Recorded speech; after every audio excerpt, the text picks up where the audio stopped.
할렐루야. 오늘 주일은 종교개혁 506주년 기념주일이 되겠습니다. 그래서 말씀도 종교개혁, 교회개혁이라는 제목으로 설교를 드리고자 합니다. 본문은 로마서 12장 2절 한 절입니다. 너희는 이 세대를 본받지 말고 오직 마음을 새롭게 함으로 변화를 받아 하나님의 선하시고 기뻐하시고 온전하신 뜻이 무엇인지 분별하도록 하라. 아멘. 1517년 10월 31일 독일의 마틴 루터가 비텐베르크 정문에 95개조 반박문을 붙이고 종교개혁을 시작한 지 506주년이 되었습니다. 우리는 이 사건을 종교개혁이라고 불러왔습니다. 이 명칭은 지난 한 세기 동안 한국 교회에 아무런 거부감 없이 교회나 신학계에 통용되는 단어가 되었습니다. 그런데 저는 금년이 종교개혁 506주년이라고 말하기보다는 교회개혁 506주년으로 썼으면 합니다. 일찍이 교회 사학자 필립 샤프는 말하기를 루터는 단단한 바위선을 다이너마이트로 폭파한 사람이라면 요한 칼빈은 루터가 깬 바위에 글을 새긴 사람이라는 명언을 남겼죠.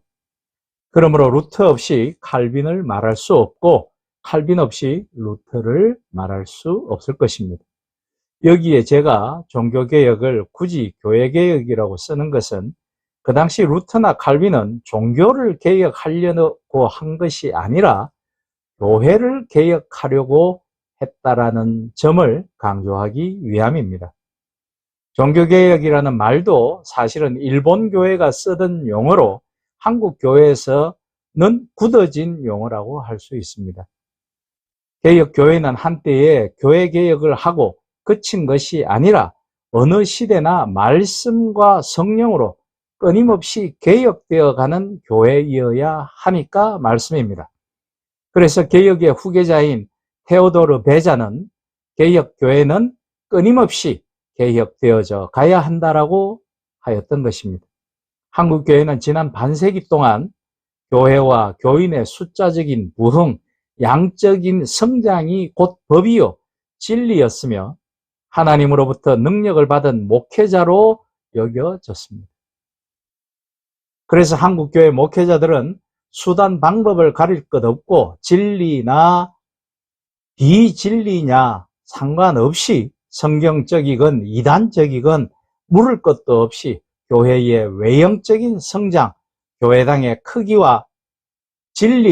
크기를 진리와 비진리로 가름하는 잣대로 여겼는 것도 사실이죠. 몇 년 전에 한국에 왔던 미국의 유명한 개혁주의 설교가요, 신학자인 존 파이퍼 박사는 한국 교회에 와서 특별 강연을 하는 중에 미국 교회의 가장 심각한 실패는 한국 교회에 번영신학을 심어준 것이라고 개탄하였습니다. 그리고 미국 교회는 망하는데 200년이 걸렸으나 한국 교회는 얼마 걸리지 않았다고도 개탄하였죠. 번영신학은 철저히 천민 자본주의를 그 사상의 근저로 삼고 있는 것입니다. 천민자본주의 내면에는 하나님도 예수님도 성령님도 없습니다. 번영신학은 프로이트의 심리학과 오늘의 유물주의적 세속적 경영기법을 목회자들이 그대로 도입해서 성경이나 진리에 대한 관심보다는 오로지 교회 성장 자체가 중요하며 그것을 위해서는 기독교를 가장한 고도의 교회 마케팅을 교회 성장의 수단으로 활용하고 있다라는 것입니다. 목회자들이 성경을 읽고 인용하면서 설교는 하고 있지만 그리스도의 복음과 성경의 진리와는 상관없는 말씀쇼가 이루어지고 있으니 자연히 한국 교회의 설교의 강단이 변질되어 버린 거죠. 교회의 개혁은 곧 강단의 개혁인데 그것은 요한 칼빈에게서 찾아볼 수 있습니다. 그것은 16세기 요한 칼빈의 교회개혁 운동입니다. 당시는 교회가 성경보다 전성과 교황의 칙령을 앞세우던 시절이었기 때문에 칼빈은 제네바에 있는 교회에서 전후 27년간 오직 성경을 통한 강해 설교로 목회하였던 것입니다. 사람의 말씀을 드린 것이 아니라 하나님의 말씀, 성경이 정언하는 말씀, 계시하는 말씀을 성도들에게 먹였다라는 뜻이죠. 그것이 교회 개혁 운동이었습니다. 교회 개혁은 곧 강단의 개혁 운동이었고, 강단의 개혁은 성경적 강해 설교였습니다. 예컨대 칼빈은 신명기를 200번 연속 강해했고, 욥기만 하더라도 159번 강해 설교했다고 합니다.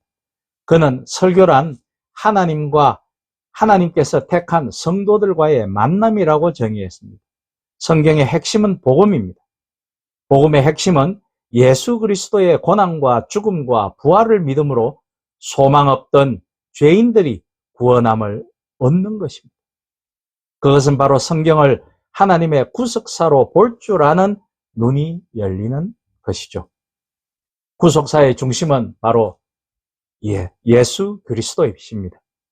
사실은 성경의 중심적 맥이 예수 그리스도요, 예수 그리스도가 바로 복음의 내용인 것입니다. 그것은 창세기에서 계시록까지 일관된 사상 체계입니다. 교회의 개혁자 칼빈은 설교자입니다. 교회사의 가장 걸출한 강의 설교자는 요한 칼빈이었습니다. 칼빈은 성경을 하나님의 말씀으로 바로 깨달았을 뿐만 아니라 성경을 성경으로 해석하면서 삶의 현장에 적용시켰던 강해 설교의 대가였죠. 특히 칼빈은 연속 강해 설교의 대가였습니다. 칼빈은 목사로서 또는 설교자로서의 영성이 얼마나 대단했는지 그 깊이와 넓이에 있어서 그 누구도 흉내낼 수 없는 탁월한 영감을 가진 설교자가 분명하였던 것입니다. 칼빈의 설교는 사람들의 길을 즐겁게 하거나 사람들의 욕구 충족을 위한 것이 아니라 늘 하나님 중심의 설교, 하나님의 영광과 주권을 최우선으로 하는 성경적 설교였습니다. 그러나 그때나 지금이나 사람들은 이런 종류의 설교보다는 사람의 지성과 감성을 만족시켜주는 설교에 관심이 많습니다. 그래서인지 칼빈의 설교는 세월이 갈수록 대중들의 호응이 떨어졌던 것도 사실입니다. 칼빈은 어거스틴과 크리소스톰 이후 1000년 만에 나타난 가장 유능하고 가장 건전하고 가장 기독교적인 강해 설교자였습니다. 마틴 루터는 어깨가 떡 벌어지고 얼굴이 넓고 솔직한 독일인 그 자체였으며 활력이 넘치는 건강을 소유한 사람이었습니다. 그러나 요한 칼빈은 창백한 얼굴에 자그마한 프랑스 사람으로 턱이 좁고 체격이 가냘프며 연구 생활과 병약한 타고난 신체 등으로 등이 많이 굽어 있었다고 합니다. 루터는 그 많은 지식에다 감수성, 상상력, 불같은 열정의 사람이었습니다. 또 루터는 유머가 넘치고 음악, 어린이, 애완동물을 사랑하였고 자연과 함께 시적인 교양학을 즐겼다고 합니다. 그러나 칼빈은 재미없고 딱딱하고 유머가 없는 사람이었습니다.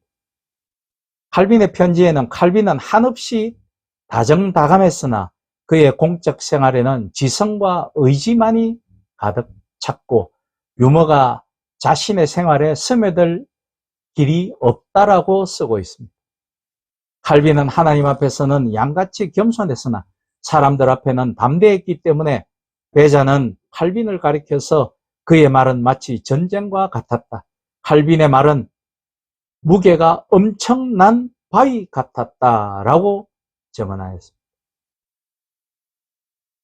한국에 뿌리 내린 칼빈으로부터 한국에 뿌리 내린 장로교회는 200년간 미국에서 뿌리 내린 장로교회를 그대로 답습하였습니다.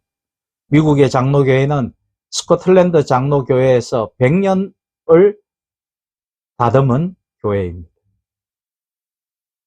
그리고 스코틀랜드 장로교회는 결국 제네바 칼빈의 신학과 신앙에 그 기초를 두죠.